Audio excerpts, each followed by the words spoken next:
home stretch here going into Christmas, and we're doing a series called Anything But Average, and we're going to carry this right through Christmas season. And next week I'm going to begin to talk about a lot of the characters in the Christmas story and how they weren't average people. Actually, they were average people, but through God's strength and help, they were able to move above average, and we read about them today. How many of you know if somebody has lived above average because you read about them in history? Their life doesn't stop when they go to see Jesus. And so we're talking about anything but average, and we've been talking about how to live a successful life, how to live an above average life, or how to leave a life of mediocrity behind you. And if I had to ask you, how many of you just want to live below average lives? How many of you want to live mediocre lives? And I don't think any of you would say, yes, that's what I want to be remembered for. But sometimes wanting something and achieving something are two different things. We have to live differently if we want to be above average. And so we've been talking about, what does success look like? What does it look like if somebody is able to rise above mediocrity, to rise above average, and really excel in life? And one of the things we said is that success is reaching for and achieving the dreams, the goals, and the visions that you have for your life. You could say it's reaching for and achieving the dreams and the goals that God has placed in your life. How many of you this morning have a dream, you have a vision, you have a goal, something that God inspired and put into your life to do? How many of you here this morning? Now, if you don't, spend this Christmas season getting one, because you need one. You need to. But success is reaching for and achieving something that may be challenging, something that may be difficult, something that may be way out there. And the Bible says that a longing fulfilled is sweet to the soul. When you reach for something and you finally achieve it, it's a sweet feeling to your spirit. And we said this, that all of us should be reaching for something. None of us should be at a place in life where we don't have any goals, we don't have any dreams, we don't have any visions of something yet to accomplish. Whenever we get to a place in life where we're satisfied, whenever we get to a place in life where we're no longer going to reach for anything above and beyond where we're at, we start to die on the inside. We start to become passionless and lifeless on the inside. So we need to be reaching for and achieving things. But we said the greatest measure of success, and it's not even close, the greatest measure of success is when the people who know us the best admire and respect us. Most probably the people sitting here next to you today, the people you spent Thanksgiving with, the people you will spend the Christmas holiday with, when the people who know you the best love, admire, and respect the way you live life, by far, that is the highest measure of success. And so we want to make sure that we're living a life in the way that the people closest to us who know us the best can love and respect us. Then last week we said this: to be successful in life, live above average, you have to discover how God designed you. God designed all of us with different giftings and different abilities and different skill sets. And we have to find how God designed us. And we gave that a name last week. We called it your sweet spot. All of us have a sweet spot in life. All of us have something that God specifically designed us to do. And we said, to be real clear, your sweet spot lies at the intersection between what you love to do and what you're good at doing. That right there is your sweet spot. And what we said is this: we can be good at a lot of things, but we can only be great at one thing. What is the one thing that God designed you to do, that God gave you skill set, that God gave you a love for, that God gave you a passion for, that inspires you? And by doing that, you inspire others. That's your sweet spot. And today we're going to move beyond looking at how to be successful on a personal level, and we're going to look at how to be successful in our relationships. Without question, one of the difficulties in life is dealing with other people. Relationships are hard to maintain. It's great work to maintain healthy relationships. And what I'm talking about, we hadn't even left the house yet. I mean, it's difficult to maintain healthy relationships. So we're going to ask some questions. What does a healthy relationship look like? What does a successful relationship look like? And why is it so hard to live above average or to be successful in our relationships? When I was thinking about which text I was going to use this week in the Bible, it became very clear that really the instruction manual on how to be successful in our relationships was laid out in a very famous sermon of Jesus. It's called the Sermon on the Mount. It's the longest recorded sermon we have of Jesus, and he's sitting on a hillside and he's teaching people.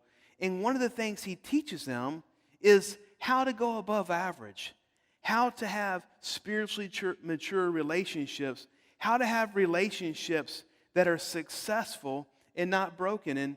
And basically what he says, the cliff notes on his sermon is this, is that successful people, above average people, they treat people differently than most other people do. In our society, usually how you treat somebody is predicated on how they treat you. And if somebody's nice to you, you're nice to them. If somebody shows love to you, you show love to them. If somebody shows mercy to you, you show mercy to them.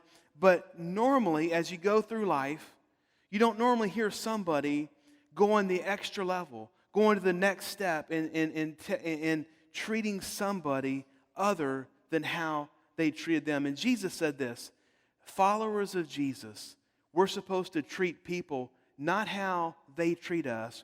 We're supposed to treat people how we would want to be treated. We're supposed to treat people how God would treat them. How he, with all of us in our lives, God is so, how many would say that God is very faithful in your life? How many would say that God is very forgiving in your life? How many would say that God is very merciful in your life? How many of you know that sometimes we're critical on ourselves and God's saying, come on, you can do better. Come on, you can do better. Get up and keep walking.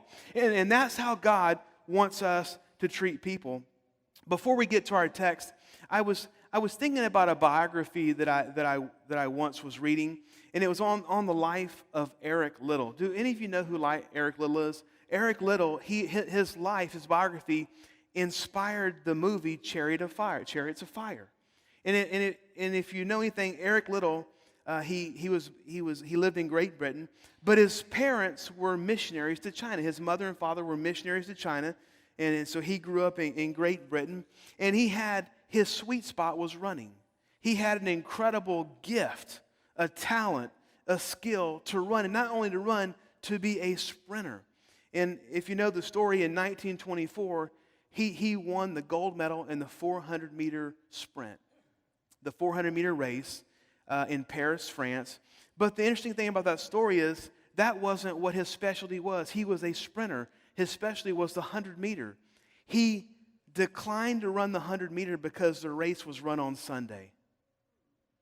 And it was against his faith, and it was a violation of his walk with the Lord.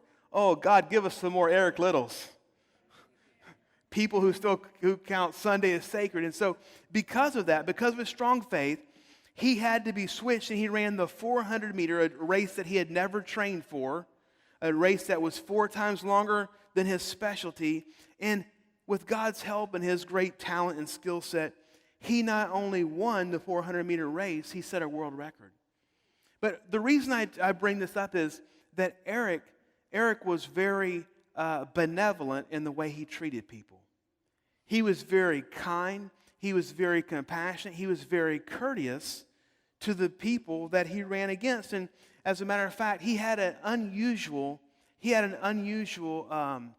habit or tradition that whenever the runners were getting into their blocks, you know how they say get down and you have time to mess with your blocks, and everyone's getting focused and everyone's trying to psych out people and all that. Eric would leave his blocks and go shake everyone's hand and wish them well. And they were just kind of flabbergasted as, why? What's he doing? And they're like, this is a different psych out, And no, he's just being kind and compassionate and loving. So we see that in his life, in his whole life, he was very benevolent, not just in his racing. And everyone says that the way Eric treated them, he was always kind, he was always compassionate, he was always caring, and just a very gentlemanlike. But also we see that how he related to God, his relationship with God, was also very benevolent, very thankful for what God had given him, and he had strong faith principles that he wasn't willing to break to achieve natural goals. And so, very interesting. Let's read down Luke chapter 6, verse 27 through 36. This is Luke's account of the Sermon on the Mount.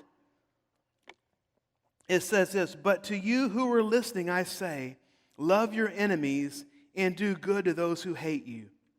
Bless those who curse you, pray for those who mistreat you. If someone slaps you on the cheek, turn to them the other also. If someone takes your coat, do not withhold your shirt from them. Give to everyone who asks you. And if anyone takes what belongs to you, do not demand it back. Do to others as you would have them do to you. If you love those who love you, what credit is that to you? Even sinners love those who love them. And if you do good to those who are good to you, what credit is that to you? Even sinners do that. And if you lend to those from whom you expect repayment, what credit is that to you? Even sinners lend to sinners, expecting to be repaid in full. But love your enemies, do good to them, and lend to them without expecting to get anything back. Then your reward will be great, and you will be children of the Most High, because He," talking about God, the Most High, "is kind to the ungrateful and wicked. Be merciful just as your Father is merciful." So the very first thing we see in our relationships, if we want to be above average, if we want to have healthy, thriving, godly relationships, above average people give without expecting repayment. That's a tough blow, isn't it? We give without expecting repayment. People who want to be above average in their relationships treat people the way that they would like to be treated. They treat people the way that God would treat them, regardless of their treatment to you. This is a tough pill to swallow. So it says successful people, they love those who don't love them. They do good to those who hate them. They bless people who curse them. Has anyone ever cursed you before? I'm not going to ask how many of you cursed them back. That was in the past. We're under grace. We're moving on. If someone takes something from you, ask if they need something more. Above average people relationally, they treat people the way they want to be treated, regardless of how people are treating them. They have no expectations. And so, what does Jesus say? If you love those who love you, what credit is that to you? Even sinners do that. If you do good to those who do good to you, what credit is that to you? Even sinners do that. And if you lend to those from whom you're going to receive to be paid back, what credit is that to you? What is Jesus saying? What He's saying is there's nothing spectacular about treating someone the way they treat you. There's nothing spectacular about helping somebody if they helped you. There's nothing spectacular. There's nothing uncommon about being merciful to somebody who showed you mercy. The spectacular, the miraculous, the way that God has called us to live is if somebody treats you harshly, you treat them kindly. If somebody shows you hate, you show them love. If somebody is not nice to you, you're nice to them. If somebody takes something from you, say, "Hey, I realize that you really needed that. Is there anything else I can give you?" That is when we move from average to above average. It is just average. There's nothing special about treating somebody the way that they have treated you. There's something miraculous, there's something special, and there's something above average. There's something Christ-like about extending service, love, goodness to somebody who has extended ill will to you. The point is that if we're able to give, love, and serve people without any expectations of reciprocation, that is when we move to successful. That's when we move to above average. Think about this. How many of you have ever put $1 in a Coke machine and you didn't get anything out? But that dollar bill, it's like, first of all, it takes 10 minutes to get the dollar bill in there right. You get people walking by, hey, do you have a straight dollar bill? Do you have a good dollar bill? You finally get in there, and it finally, you're waiting for it to kick it back out, and it doesn't. You're like, oh, Jesus does want me to have that Coke. He does. I know I said I'm going to quit. He wants me to have it. But then nothing happens. So if no one is around, what do? You kick it, right? You punch it, Maybe it's broken. Dr. Pepper, give it to me, right? I mean, you just get with it, right? Why? It's painful to invest and not get anything back. It's painful to invest in people who don't treat us the way that we expect to be treated. But God says that's what makes it special. That's what makes you like me. Whenever I was in the military, we had our motor pool where I worked, where we kept all of our vehicles. We had a Coke machine that was, it was really bad about stealing your money. And so we took, kicking in the machine, all that, we took it to a whole nother level. See, we had this guy in our company who was really tall and had really skinny arms. His name was Mike. Mike was constantly having to stick his hand up that Coke machine to get what we deserved. I deserve that. And so, see, that's the thing. We have this idea that if I give something, I deserve that back. If I give you love, I deserve to have that back. And what we do is we cut people off. We have broken relationships because here in a healthy relationship, there should be good give and take. Here's the problem. A lot of people are not healthy. We're going to work with people that aren't healthy. We have people in our families that are not healthy. Sometimes we are not as healthy as we should be. And so one way of making a difference in people's lives is when they treat us in a poor way, that we turn around and flip that on its head, and we give them love, we give them respect, we give them loyalty. That is when we become like Jesus. So relationally, this is very, very difficult. Now let me ask you, Christmas is coming up, so let's say that I know that Jason, I know that he likes Fossil watches. And so I went and got him a $200 Fossil watch, and I had him wrap it for me. But before they gift wrapped it, I said, hey, just put that receipt right there on top. And so on Christmas, Jay opens it up. He can't even see the watch because there's a receipt in there for $200. And I'm like, hey, pay up. That's not special, right? That's not special. Would anyone do that? But I would say that's how we treat people when we demand for them to give us what we want. When we demand for them to give us love when we have given them love. When we demand a return on our investment. And so we have to be very, very careful about this. Man, this is tough. How many of you have been hurt, dismayed, because someone that you really invested into, they ended up hurting you and not giving what you'd given them? Let me see a show of hands. It happened to everybody, right? I remember a number of years ago, we had a family in our church, a long, long time ago. It's 10 years ago. And we had a family in our church, and he had lost his job, and they were having just very tough economic times, and they were about to be evicted of his house. And so, Family Life is very benevolent toward our community and missions, and we've helped hundreds of families when they were not able to make it. And that's just something we like to do whenever we can, whenever we have the finances to do that. So this family was going to be evicted from their home. And, I'm like, hey, they're in our family. We're going to take, in the church paid their house note back from 2 or 3 months. It was $2,000. Well, 3 weeks later, they got mad at me. I can't remember I've done so many things. I can't remember what I'd done. Actually, I do remember. They had a problem with their child with their teenage son, and I stepped in and told them, hey, y'all need to tighten up on this or something like that. So they left the church, okay? But not only did they leave the church, they talked 4 other families into going with them. Now, this is when we only had 75 people.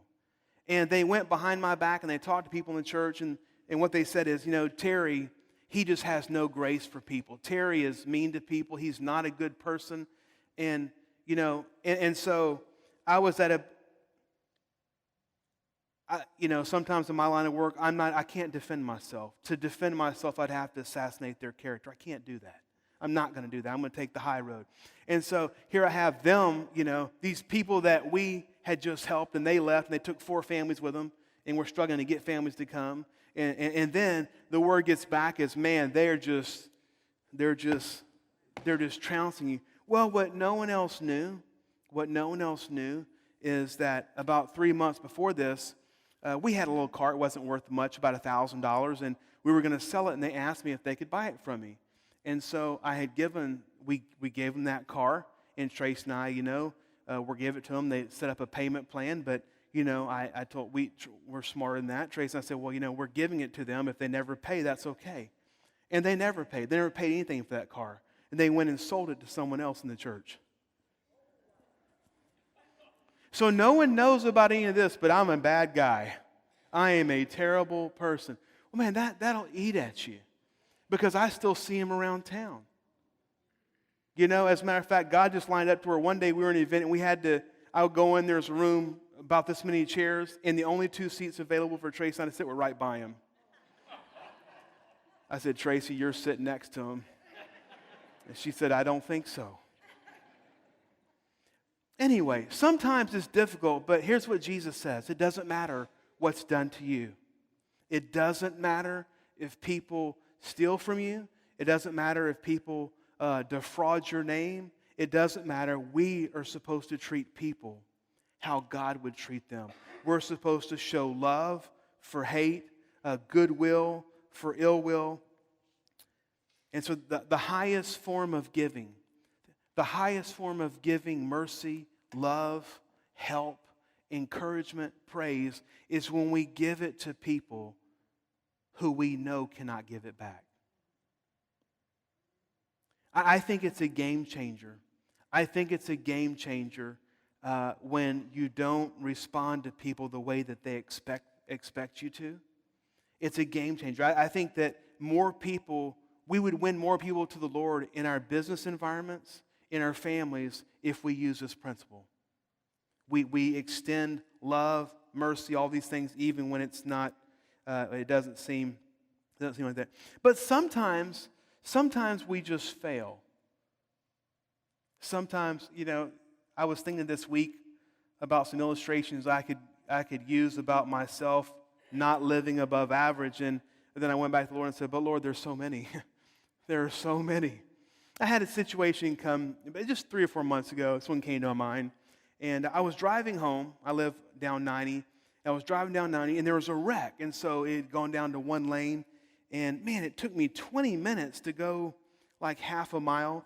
And so finally I'm to the light, and I'm the next car to go. And the policeman is waving people as a sheriff.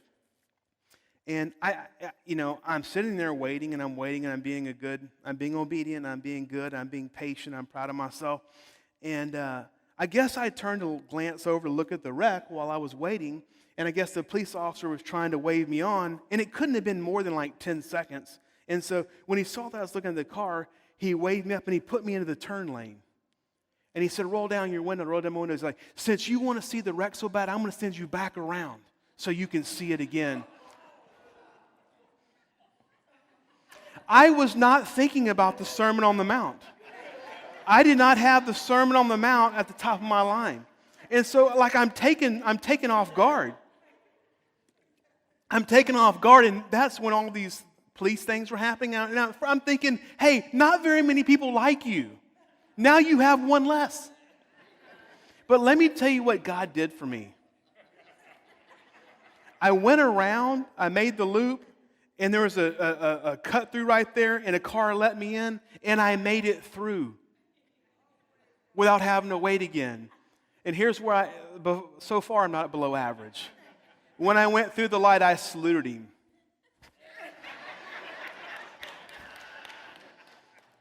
I felt so good. Salute you again. God is for me. Who can be against me? But as I drove by, I'm like, oh, Terry, that's below average. Come on. You got to be bigger than that. And maybe he had a bad day or whatever. So anyway. So here's the question. Let's answer. This is a very important question. Sometimes if we answer, we live in a society today where we're always doing the pros and cons, the benefits and the consequences. Well, what are the benefits if we're able to live like this? What are the benefits of serving and loving and giving things to people with no expectations? The first benefit is this, is that we get to be like our Heavenly Father. There on your notes. We get to be like our Heavenly Father. In Matthew 5, verse 44 through 45, and verse 48, this is Matthew's version of the Sermon on the Mount. It says this, "But I tell you, love your enemies and pray for those who persecute you, that you may be children of your Father in heaven. He causes the sun to rise on the evil and the good, and He sends rain on the righteous and the unrighteous. Be perfect, therefore, as your Heavenly Father is perfect." And, there's so many big words we can study in the Bible. And in the New Testament, the book of James, he talks about being mature. And it's the word is teleos. And it's the same word used here for be perfect as your Heavenly Father is perfect. And the word teleos in the Greek, it means to be complete and to be spiritually mature. And so when we are able to give people not what they gave us, when we're able to give to people who are hurting and down and out and maybe mean people, when we're able to give them love, encouragement, praise, what it's saying is we're being like our Heavenly Father, and He's perfect. And our goal should be to be mature and have growing in that part of our relationship. And so what we see is people who have above average relationships, they have really what allows them to do it is that they're just more spiritually mature than other people. I mean, when you think about your life this week, some of the ways that we respond to people, it's just immature. And in the physical sense, and then we go to the spiritual sense of being like God. But it says this, that God is so gracious that He treats the righteous and the wicked the same. So think about this. If you have an atheist right here, someone who denies God, someone who hates God, someone who thinks it's foolish to believe in God, and he has a farm right here, and you have a righteous man, he has a farm 2 miles down the road.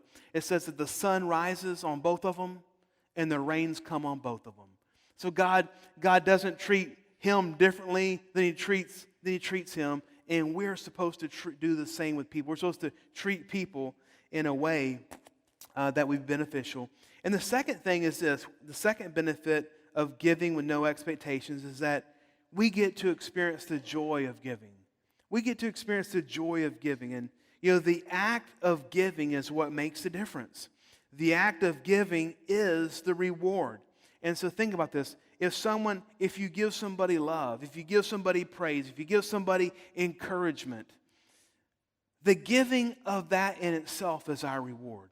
Should make us feel good. It doesn't matter what they've done to me. Listen, hopefully I brighten their day. Hopefully I encourage their day. Hopefully I allowed them to progress in life. Proverbs 11:25 says, a generous man will prosper. Whoever refreshes others will be refreshed. So the deal is, if we're refreshing others with kind words and compassion and love, that really our reward doesn't come from them, how they respond. Our reward comes from God.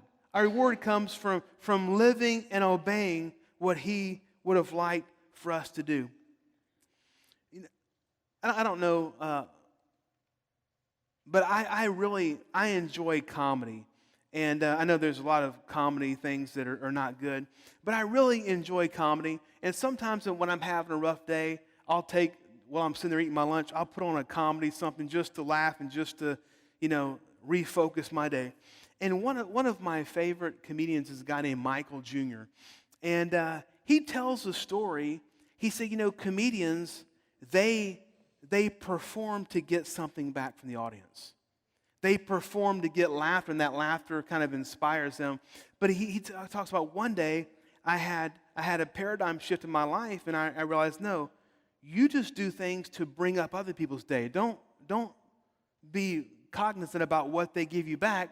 And so because of that, he started doing venues where he wouldn't get paid sometimes, and really went out of his way. I have a little clip I want to show you here. Watch this, and then we'll talk about it here in just a few minutes.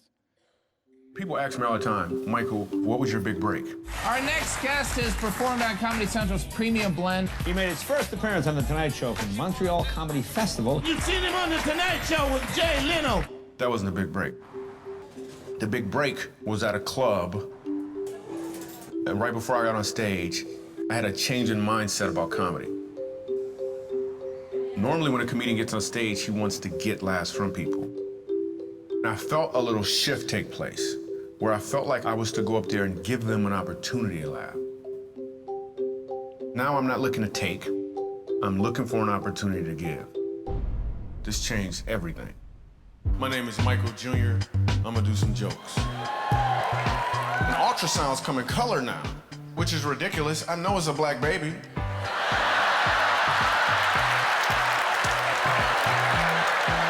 It better be a black baby. I leave the club that night, and there's all these people giving me hugs and high fives, telling me their favorite jokes. Then I look across the street, and I saw a homeless guy.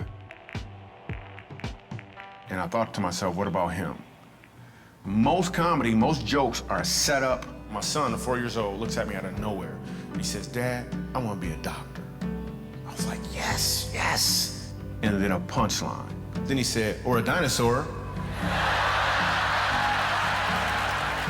I understand that me doing comedy and doing all of these TV shows and making all these people laugh is really just a setup.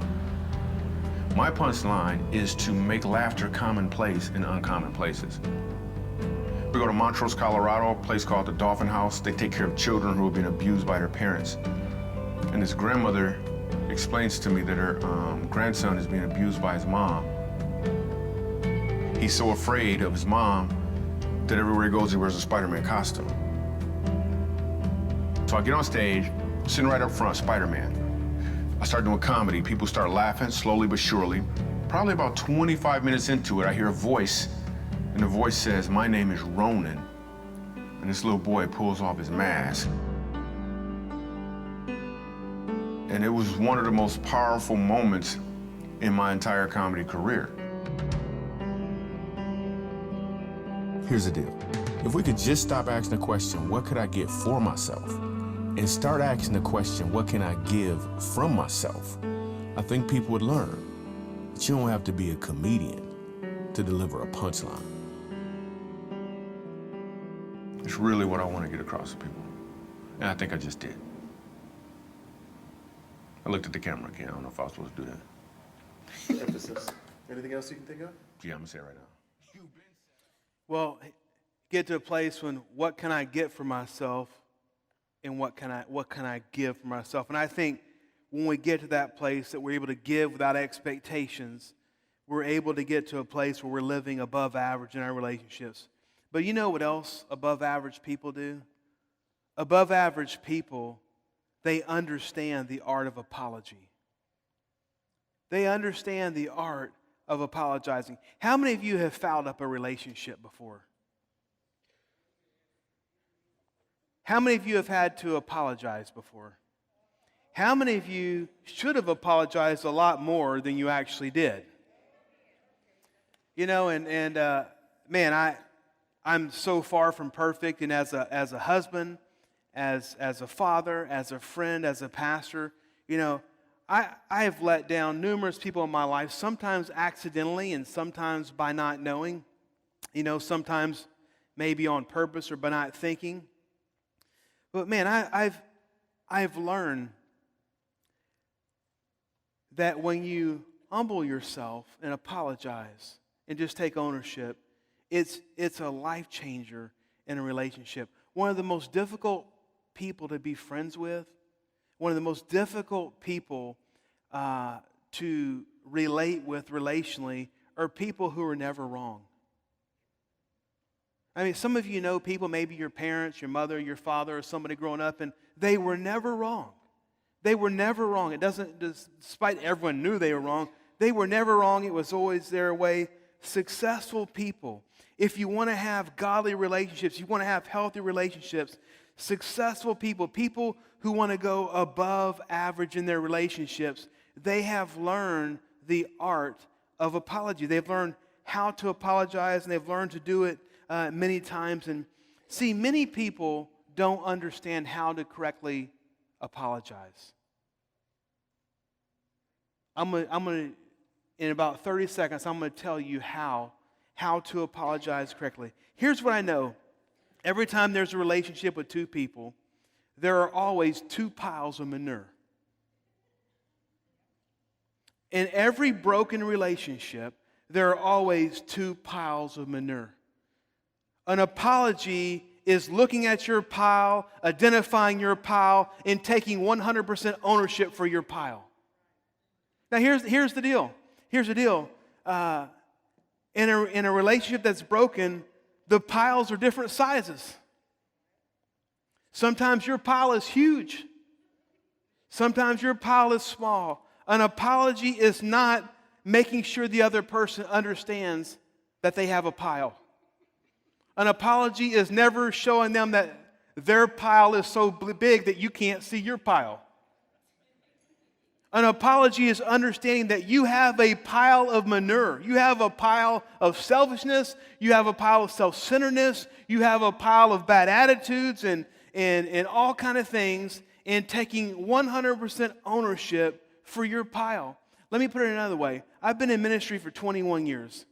And every time I have met with a couple who wants marriage counseling, I know exactly how the conversation is going to go. I have two people walking in, and they both have big piles, and neither one of them, all they see is their spouse's pile. And they come in and they tell me how big their spouse's pile is. And I have to, in a very nice way, educate them on their pile. And that's what it is. So an apology is admitting what I have done wrong, my pile of trouble, my pile of manure, or whatever you want to call it, admitting that I have a pile that I have created because I had a bad attitude, I had wrong expectations, I was self-centered, I was only thinking about myself. Whatever it is, I have to own that pile, accept 100% responsibility for that pile, and I have to apologize for that pile without them saying anything.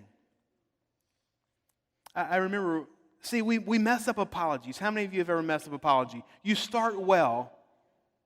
You identify your pile. You apologize for your pile. And then nothing else is said, and so you just have to make sure that they understand they have a pile too. That's just common sense.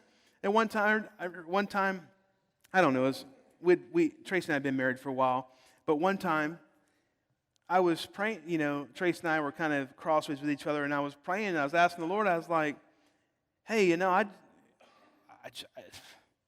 I've looked extensively, and I just don't see a pile. And he said, well, you need to apologize. So I went to her, and I just kind of made some stuff up, I'm like, I know sometimes I'm hard to get along with, and sometimes I can be brash, and sometimes I can, be with this, that, and I want you to apologize. I'm sorry about that. And she said, oh, I forgive you. And she started walking away. And so I wanted to be delicate. So I said, is there anything that you would like to say?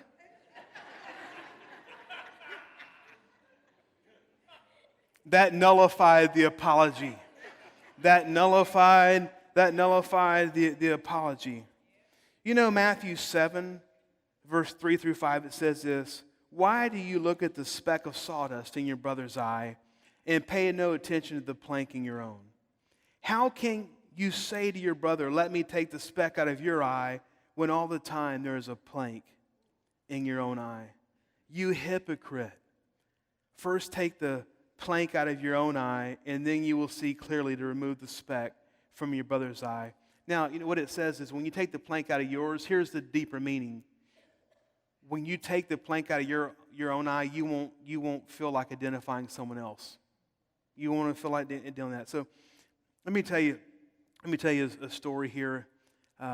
Close with this story.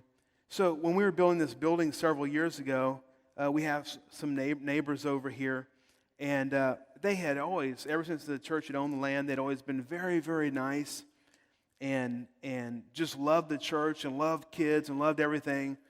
But one day, this lady, she came to the church office, and she was really hysterical and just really, really angry. And she came in, and I was like, well, yes, well, hey, how can I help you? And she's like, well, you cut down my trees. And I'm like, well, okay, what do you mean? You cut down my trees. What does that mean? She's like, well, you're putting the parking lot over there by my house, and you cut down my trees. And we had tried to save as many trees as we could, but the parking lot had to go in this place, and we'd identified trees on our side of the fence. And so I thought, oh my goodness, the guys, they cut down some of the wrong trees. And so I go out there, and the only trees that have been cut down are the trees on 5 foot on our property side. And I said, well, they cut down our trees. She's like, yes, they cut down our trees. I was like, no, those trees are on our, kind of going. So it was a losing battle. And so anyway, we went from there.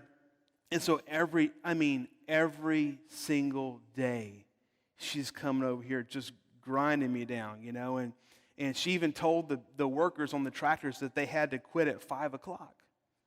Her husband's in construction. Her husband didn't come home till 7. And the guys be doing the tractor, and they're like, here she comes. They'd be driving to the other side of the field. I'm like, why are you over there by Old Richmond Road? The work is over there. It's like, oh, that woman, she scares me. And so anyway, you're going through this. We tried everything. And I was like, well, what's the real problem? She's like, well, I like to sit on my porch in my pajamas, and now y'all can see me. And so I'm trying. It's like, well, we did everything. The church will pay for new bushes and shrubbery. Oh, I don't like that. We'll put these things. They'll smell good. Oh, I'm alert. Nothing that we did not leave any stone unturned trying to make her happy. And nothing just was able to work. And so this continued. And, one day I came to church, and I was loading up some stuff. And I was leaving to get on a plane to go to Honduras to teach a pastor's conference with Brother Adon Villanueva, our missionary in Honduras. And man, it just so happened I'm getting stuff together, and she came over, and she just, I'm telling you, she just caught me at the worst time ever. And it wasn't good. It wasn't good. And she came in, and I'm like, please, what? And finally I just said, there's no way I can make you happy. I say, you are such an unpleasant person. There's nothing I can do to make you happy. You have come over here 37 days in a row. I have done everything that I can do. And anyway, so I left. I made my flight to Honduras. I get over there. I'm doing this pastor's conference, and the Lord brought this conversation up to me a little bit later, and he said, hey, I saw that conversation you had. And I said, well, finally, I am so glad this woman has been verbally abusing me for 37 days. And his response was, well, when you get home, you have to go apologize. Oh, I knew, yes, sir, okay. So then I came back, but then I had to go to her house to apologize, and I was a little worried about that. I was actually real worried about that. thought about it for several hours. Do I take a white flag? Do I come with my hands up? Do I low crawl up to the door? They had an NRA sticker on their car. I didn't know what that meant, And so I go up there, I knock on her door, and she opened. And before she could say anything, I said, hey, I'm so sorry. I want to apologize for the conversation we had. I said, we want to be good neighbors. We want to do anything we can to help. I'm so sorry. I'm so sorry that those trees were taken out, even though we're on the side of the property. I'm so sorry. I didn't say that. I was thinking that. I was, Lord, forgive me. Devil, get behind me. And you know what her exact words were? What I found is that she liked confrontation. And she's like, well, she's like, I didn't have any problem with what you said. You're allowed to express your opinions. But I said, no. First of all, I'm a Christian. Second of all, I'm a pastor. And the tone that I use with you is unacceptable. It's unacceptable in anyone in life. It's unacceptable, and these are the reasons why, but there's no excuses. I'm telling you, I'm sorry. Will you please forgive me? And you know what? That was a turning point in our relationship. Never again did she give me a hard time, and never again an apology. See, what I did is I just owned, it didn't matter what she had done, I'm still supposed to live at a higher level. I am supposed to take the high route. I'm supposed to show love, concern, and support, even if she does not. And that was a turning point.